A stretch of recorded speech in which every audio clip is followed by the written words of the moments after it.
Yo, what's up guys? So I want to make this video for you and tell you about one of my favorite products on the market. The product I'm talking about is called Quiver by Kelvin Chow. What this is basically a miniature switch bag.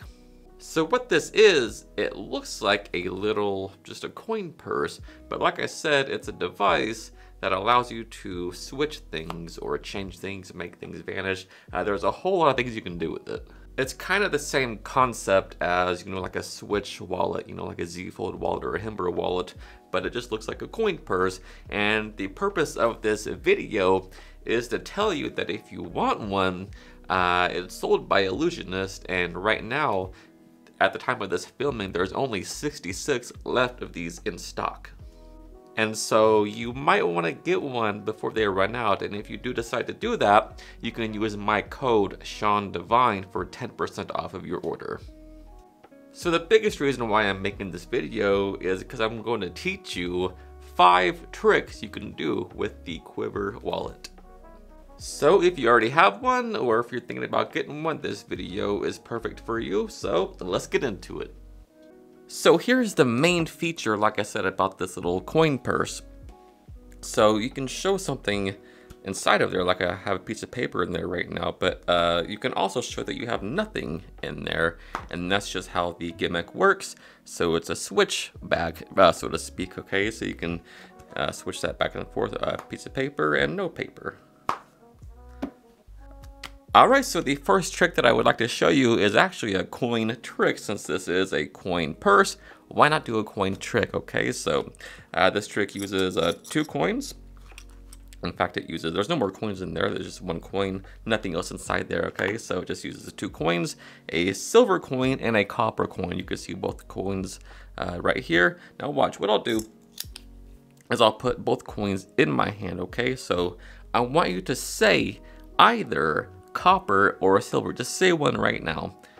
Let's assume the person says copper, okay? So what I would do is I would pretend to sneak out the copper coin, and watch, they can hold this if they want to, right? Just pretend to toss it in there. And if that really just happened, then I should only have 1 coin in my hand. That's just a silver coin. So inside this purse, of course, is 1 coin, the copper coin, and everything can be examined. Alright, so you've probably guessed it. Get my bang ring out. This is Scotch and soda. Alright, so you have your Scotch and soda gimmick, which is just a shell and a copper silver coin insert, right?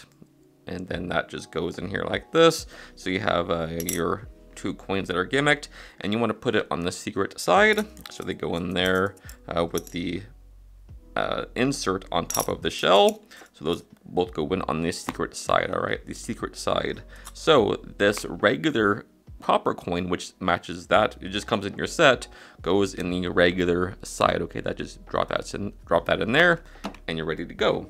All right, so what you do is you open the secret side, and you take out the gimmicks, okay? So you can show them that there's clearly nothing else inside the purse. So now you just go into the old Scotch and soda routine, put them both in your hand, or they can hold them on. They can hold these if they want to, because they can. If they name copper, when you ask them to name one, if they name copper, you're golden because it's already gone, right? Due to the gimmick, right? So I always like doing this. This is one of my favorite gimmicks of all time. So if they say copper, boom, perfect, it's easy.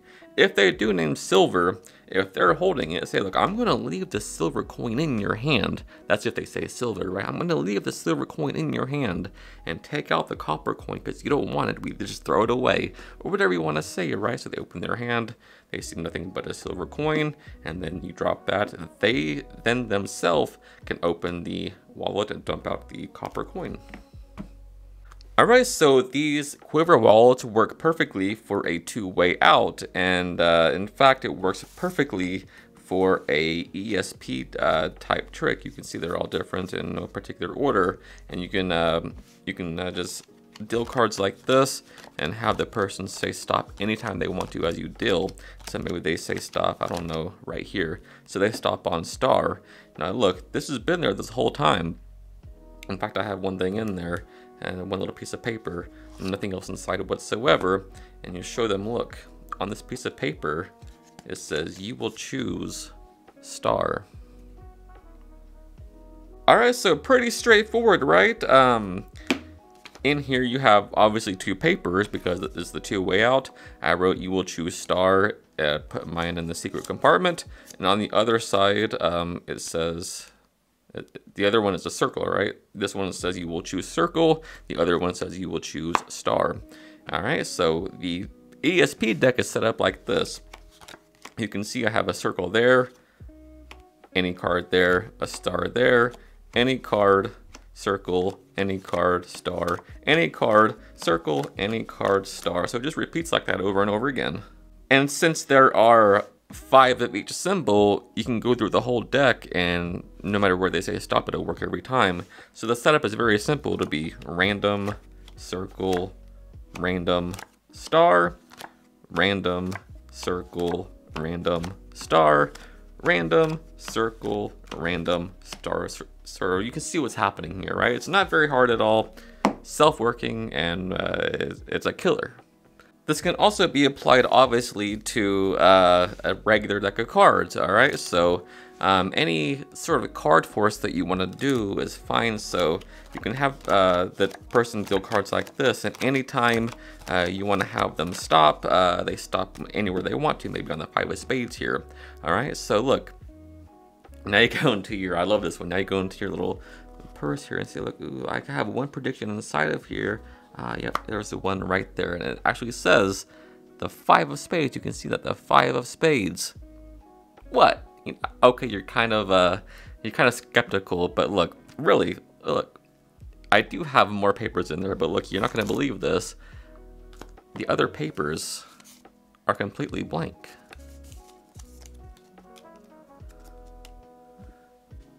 So I love this one. It's basically switching out an index, right? So you really have an index of 4 cards in one side, okay? So I just have my force cards, which is just 4 force cards.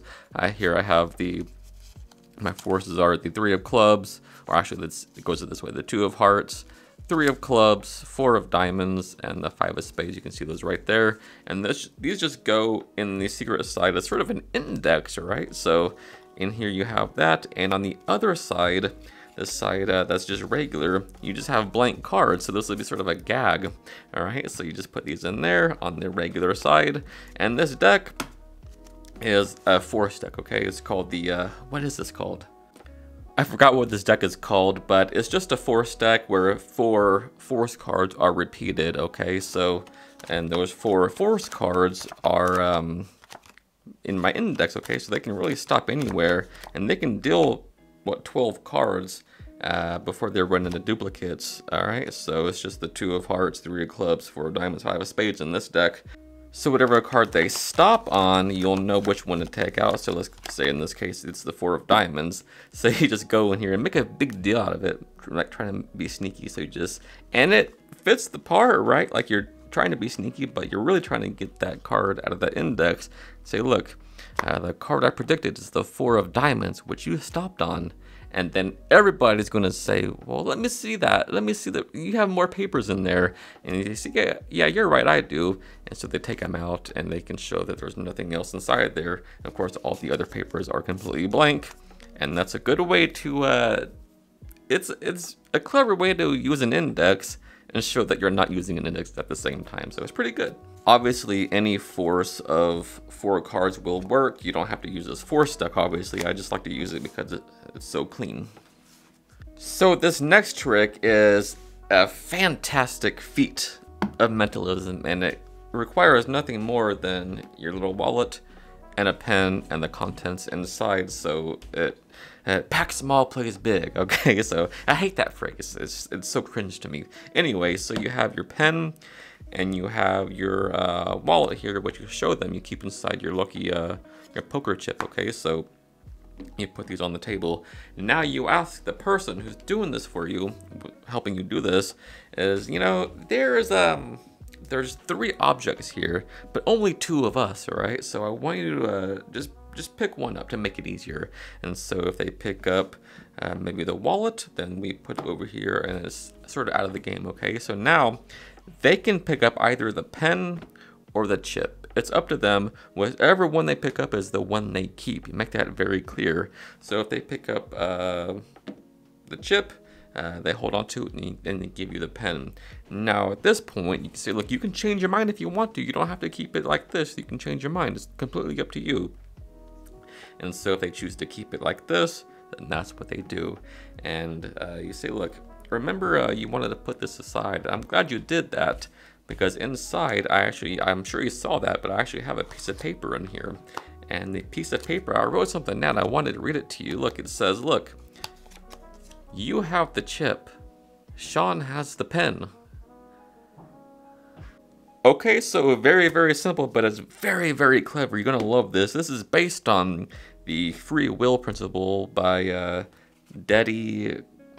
I'm not going to pronounce his last name because I can't, but it's Daddy something. Just research it, free will principle. This is based on that, so you have obviously two outs.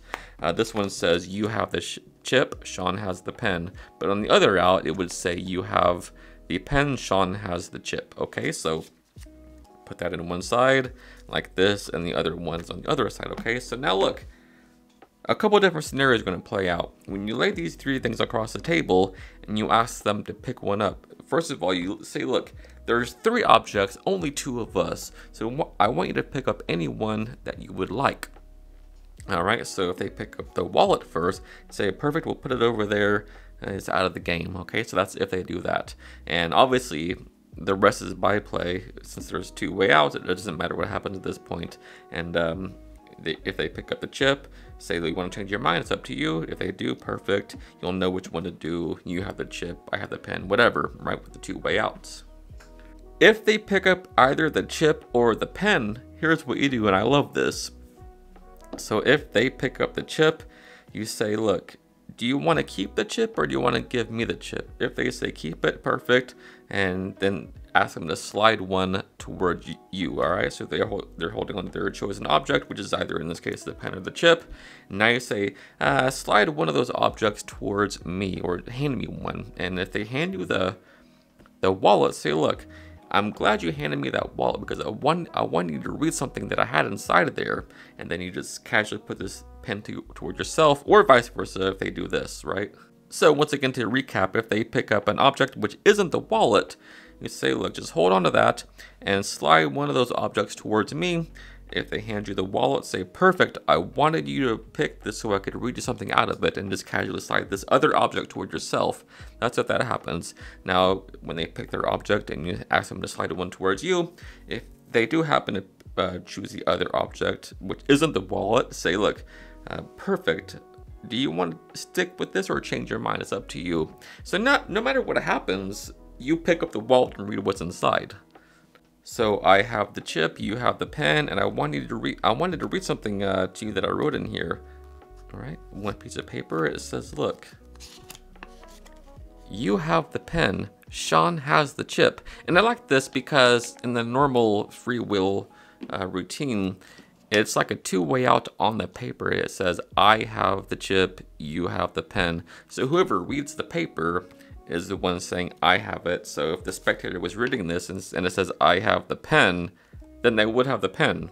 All right, but if I read it and I said, I have the pen, then I have the pen. So that's a two-way out there. But with this, it's more like set in stone, right? It's clearly that written Sean has the chip, right? So there's no ambiguity about that. Alright, so I think that pretty much covers the tricks that I wanted to show you, which I believe I only did 4, but hey, that's okay.